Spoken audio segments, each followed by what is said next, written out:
WhatsApp guys, welcome back once again. दोस्तों, आज की कहानी का नाम है सर्वाइवल आइलैंड। तो कहानी शुरू होती है, हम एक लड़की को किसी सुनसान आइलैंड पर परेशानी हालत में देखते हैं, लेकिन उसके आगे हमें नहीं बताया जाता कि असल में वो वहां तक कैसे पहुंची। अब इसके पीछे की कहानी जानने के लिए हमें चलना पड़ेगा फ्लैशबैक, जहां पर हम 4 लोगों को देखते हैं, जिसमें से एक आदमी बिलियनर है। ये चारों असल में एक आइलैंड पर जा रहे हैं जहां का ओशियन फूड बहुत ही फेमस है।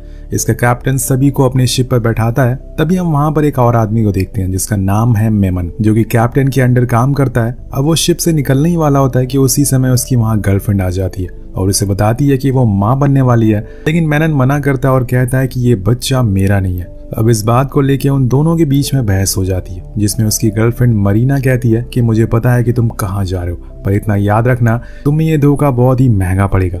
अब मेनन गुस्से में उसे एक चाटा भी मार देता है, जिससे बात और ज्यादा बिगड़ जाती है और गुस्से में उसकी गर्लफ्रेंड वहां से चली जाती है। अब ये सारी घटनाएं वहां पर खड़े सभी लोग देख रहे थे। अब सभी लोग अपनी ट्रिप के लिए निकल जाते हैं, लेकिन शाम में डिनर के समय जॉन और मेनन के बीच में बहस हो जाती है। अब जॉन दोस्तों वही बिलियनर था और उसे अपने पैसों पर बहुत ही ज्यादा घमंड होता है, इसलिए वो सभी को अपने से छोटा समझता है और यहाँ पर उसने मेनन के साथ भी यही किया, इसलिए वो उसे कुछ खास खुश नहीं रहता। उधर दूसरी ओर हम मरीना को किसी अंधेरी जगह पर देखते हैं। मरीना दोस्तों वही है मेनन की गर्लफ्रेंड, जहाँ वो किसी तरह का रिचुअल परफॉर्म कर रही है। उसके हाथ में हम मेनन की फोटो देखते हैं, यानी कि इसका साफ साफ मतलब है कि वो उस पर काला जादू कर रही है। लेकिन वहीं दूसरी तरफ बोर्ड पर मेनन तो आराम से बुक रीड कर रहा होता है, लेकिन उसे साइड वाले रूम में जॉन और उसकी वाइफ की आवाजें आ रही थी, जिससे कि वो काफी डिस्टर्ब भी होता है। अब उन्हें मना करने जा ही रहा होता है कि तभी उसकी नाक से खून आने लगता है और ये हुआ था उसी काले जादू की वजह से, लेकिन वो इस बात को इग्नोर करके सो जाता है। अब सुबह हो जाती है और इस बात को मेनन भूल भी चुका था, लेकिन सुबह उसकी जॉन से फिर से अनबन हो जाती है, जिस चक्कर में कैप्टन उसे बहुत सुनाते हैं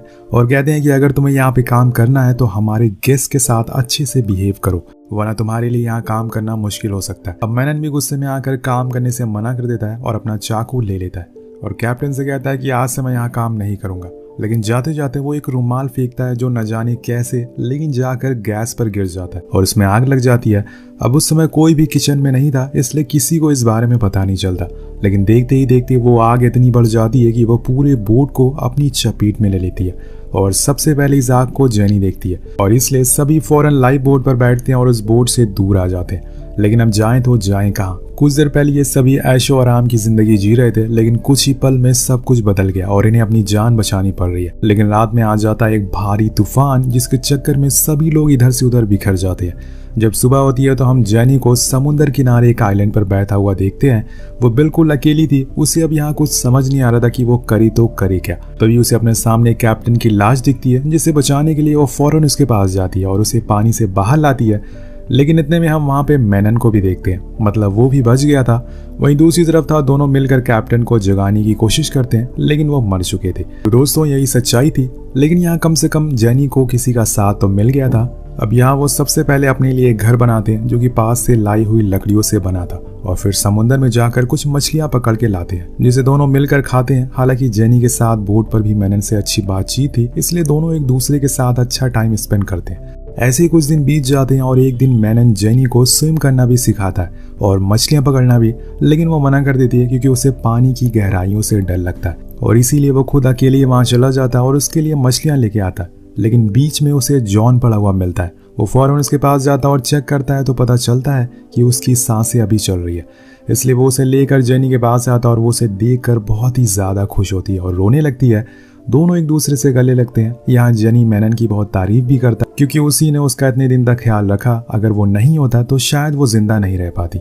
पर यहाँ जेनी और मेनन के बीच में गहरी दोस्ती हो गई थी, जिसे देखकर जॉन को पसंद नहीं आता और उसे कहीं ना कहीं शक होता है कि इन दोनों के बीच में कुछ तो चल रहा है। लेकिन इस बात की खबर उन दोनों को नहीं लगती कि जॉन उनके बारे में ऐसा सोच रहा है। अब दोनों जब वापस आते हैं तो देखते हैं कि जॉन ने आग जलाई है। ये देखकर वो हैरान थे क्योंकि उन्हें यहाँ पे आग जलाने में बहुत ही दिक्कतें हो रही थी। वो बताता है कि उसके पास तो लाइटर है, उस लाइटर की मदद से उसने आग जलाया है, जिससे दोनों बहुत ही खुश होते हैं क्योंकि उन्हें अब खाना पका हुआ मिल सकता है। लेकिन एक दिन जॉन बहुत ही अजीब बिहेव करता है और मेनन को काफी बुरा भला भी कहता है, लेकिन वो कुछ भी उसे जवाब नहीं देता। पर जॉन यहाँ भी नहीं रुकता। असल में वो उसे कहता है कि तुम दोनों जाकर एक साथ मछली पकड़ कर लाओ, जो बहुत ही अजीब था क्योंकि आज से पहले जॉन ने ऐसा कुछ नहीं कहा था और वो तो चाहता ही नहीं था कि जेनी और मेनन एक साथ रहे।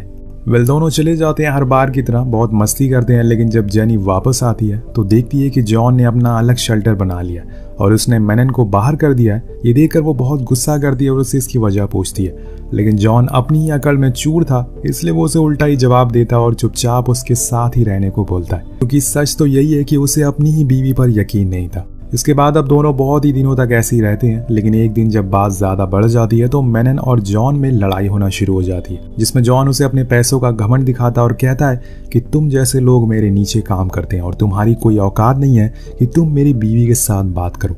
यहाँ पे मैनन भी उसे कह देता है कि आज के बाद वो उन दोनों को खाना नहीं देगा। तो जॉन कहता है कि ठीक है, तो वो लाइटर भी वापस ले लेता है, जिसके बाद दोनों ही अलग हो जाते हैं। लेकिन यहाँ जेनी को अच्छे से पता था कि मैनन तो अपना गुजारा अच्छे से कर लेगा, लेकिन जॉन नहीं कर पाएगा, क्योंकि उसके पास मछलियां पकड़ने का कोई हुनर नहीं है और ना ही वो इतनी दिनों तक यहाँ पर सरवाइव कर पाएगा।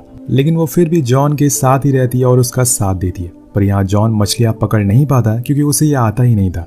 वो बस नारियल पानी पीकर अपना गुजारा कर रहा था और ये देखकर जेनी को बहुत बुरा लगता है। इसलिए अगले दिन वो उसके साथ जाती है मछलियां पकड़ने के लिए। पर यहाँ जेनी के हाथ कुछ नहीं आता, पर जॉन के हाथ आती हैं 2 जहरीली मछलियां, जो कि बहुत ही छोटी थी। पर वहाँ दूसरी ओर मैनन अपना आराम से खाना खा रहा था।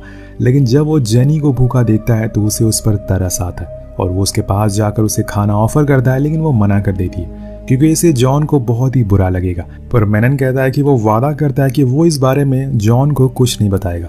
अब यहाँ पे जेनी कई दिनों से भूखी थी और इसीलिए वो उसकी बात मान लेती है और जाते जाते उसे एक किस भी देती है। लेकिन वहीं दूसरी ओर जॉन उन 2 जहरीली मछलियों को खाने की तैयारी कर रहा था, पर उसे न जाने कैसे पता चल जाता है कि जेनी ने खाना खा लिया और इसीलिए वो उस पर बहुत चिल्लाता है। लेकिन एक बार फिर जेनी उसे कैसे भी करके शांत कराती है और फिर अगले दिन दोनों फिर से साथ में मछली पकड़ने जाते हैं। लेकिन हर बार की तरह उनके हाथ कुछ नहीं आता, जिससे कि वो बहुत ही परेशान हो चुके थे।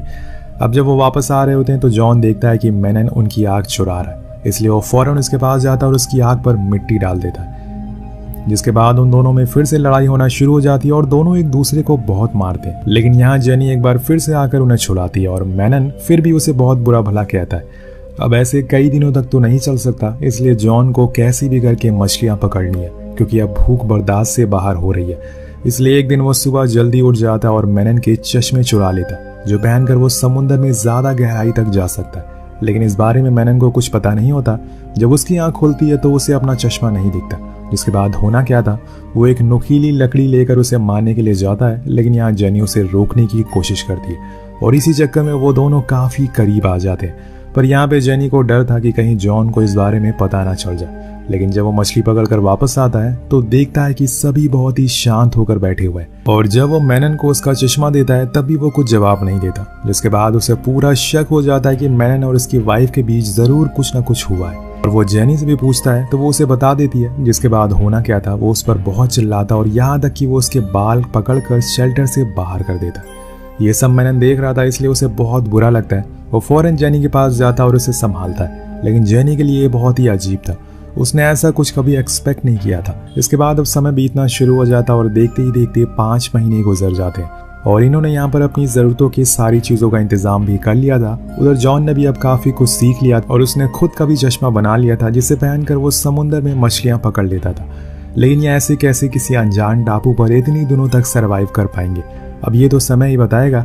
कहानी आगे बढ़ती है और यहाँ हम एक दिन जॉन को देखते हैं जो मछलियां पकड़ रहा होता है। लेकिन तभी उसकी नजर नीचे पानी में पड़ी एक उल्टी बोट पर पड़ती है। वो फौरन नीचे जाता है और उसे लेकर ऊपर आता है। अब जब ये मैनन देखता है तो वो भी उसकी मदद करने के लिए जाता है, क्योंकि यहाँ उनका एक ही रास्ता था जिसकी मदद से वो यहाँ से बाहर निकल सकते हैं। लेकिन जॉन किसी भी हालत में मैनन की मदद नहीं लेना चाहता, इसलिए वो चुपचाप वहां से चला जाता है। और अब जेनी उसके पास जाती है, लेकिन वो उससे भी दूर जाने को कहता है। अब यहाँ पे जॉन धीरे धीरे करके उस बोट को ठीक करना शुरू कर देता है ताकि वो यहाँ से निकल सके, और ये सब वो दोनों भी देख रहे थे। और इसीलिए तो जेनी कहती है कि क्यों ना हम उस बोट को लेकर यहाँ से भाग जाए और उसे पता भी नहीं चलेगा। लेकिन मैनन कहता है कि ये कैसे मुमकिन है, वो हमेशा उस बोट के साथ ही रहता है। और अब यहाँ पर एक ट्विस्ट आता है। उनकी ये सारी बातें पेड़ के पीछे से जॉन सुन रहा था और उन्हें इनके पूरे प्लान की खबर लग जाती है। इसके बाद अगले दिन जब वो देखता है कि मैनन एक बड़ी मछली पकड़ कर लाया है तो वो भी समुद्र में जाता है। लेकिन इसी का फायदा जेनी और मैनन उठा लेते हैं। वो फौरन उस बोट को लेकर समुद्र में डाल देते हैं। इसके बाद वो उसी में बैठकर आगे बढ़ने लगते हैं और जब उन्हें भागते हुए जॉन देखता है तो वो उनका पीछा करता है लेकिन तब तक वो दूर जा चुके थे। हालांकि वो कुछ ही देर तक निराश होता है और फिर कुछ देर बाद वो रिलैक्स होकर नारियल पानी पीने लगता, क्योंकि उसने उस बोट में जानबूझकर पूरा काम नहीं करा था, जिस वजह से वो पहले तो बहुत ही सही चलती है और फिर थोड़ी देर आगे जाने पर डगमगाने लगती है। पहले तो उन दोनों को कुछ समझ नहीं आता कि असल में यहाँ हो क्या रहा, लेकिन जब जेनी जॉन को रिलैक्स बैठा हुआ देखती है तो वो समझ जाती है कि जरूर उसने ही कुछ किया, इसलिए वो लोग फौरन पानी से बाहर आने लगते हैं। लेकिन इतनी देर में वो बोट पूरी तरीके से डूब जाती है और लकीली ये दोनों जैसे तैसे तैर कर वापस किनारे तक आ जाते हैं। लेकिन वहाँ उनका इंतजार जॉन कर रहा था। वो एक शार्प लकड़ी लेकर मैनन के पीछे भागना शुरू करता है और एक समय पर वो उसे पकड़ भी लेता है, लेकिन तब तक जेनी आकर उसे छुड़ा लेती है और इसी का फायदा उठाकर वो जंगल में भाग जाता है। लेकिन अब यहाँ जॉन जेनी को बंदी बना लेता है और उसे वहीं बांध कर रखता है। लेकिन जैसे ही रात होती है मैनन वापस आता और जेनी को छुड़ाने की कोशिश करता है, लेकिन इतने में जॉन वापस आ जाता और दोनों में भिड़ंत हो जाती है। लेकिन सही समय पर फिर से जेनी खुद की रस्सी खोल लेती है और जॉन को धक्का दे देती है। इतने में वो दोनों भाग जाते हैं। अब अगली सुबह जब हम देखते हैं तो मैनन की हालत बहुत ही खराब थी। उसे तेज बुखार था, जिस वजह से वो सही से चल भी नहीं पा रहा था, जिसकी वजह तो आपको याद ही होगी। उसने वादा किया था कि वो उसे बर्बाद कर देगी और वो उसी रास्ते पर है। लेकिन यहाँ जॉन पूरी तैयारी के साथ इन्हें ढूंढने में लगा हुआ था। वो उन्हें पूरे जंगल में ढूंढना शुरू करता है और आखिरकार एक जगह उसे उन दोनों मिल जाते हैं। लेकिन यहाँ पे जेनी उसे कहती है कि इसे बहुत तेज बुखार है, ये लड़ नहीं सकता है, प्लीज हमें जाने दो। लेकिन वो उसकी नहीं सुनता और उसे ही मारना शुरू करता है। अब ये मैनन देख लेता है और उसके ऊपर चढ़ता है, वार करने की कोशिश करता है, लेकिन इतने में उसका बैलेंस बिगड़ जाता है और वो जाकर जॉन के भाले पर गिर जाता है, जिससे कि उसकी वही मौत हो जाती है। पर आपको क्या लगता है कि ये गलती से हुआ है? जी नहीं, असल में वहाँ टेक्सास में मरीना ने अपने पहले काले जादू से ये किया है। उसने मैनन के नाम की एक गुड़िया बनाई है और उसे भी उसने सेम उसी तरह से मारा जैसे मैनन की मौत हुई।